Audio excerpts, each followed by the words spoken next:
ल आज फेरि हामी यहाँ गाउँमा आएका छौँ है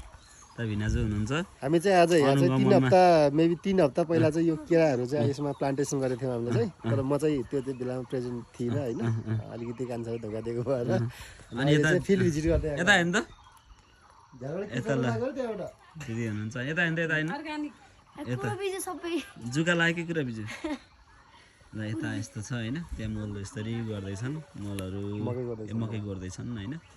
अनि हामी चाहिँ आज लगभग 3 हप्ता जस्तो पछि आयौँ होइन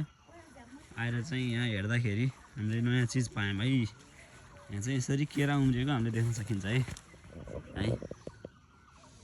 वाउ यस्तो राम्रो देखिएको छ यी केराका बुट्टाहरू मुनाहरू भर्खरै पलाएका छन्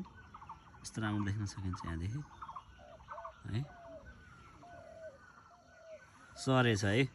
सर्न चाहिँ सरेछ के अरे केरा चाहिँ अब के भन्छ यसले हेर्दै जाउँ है बिस्तारै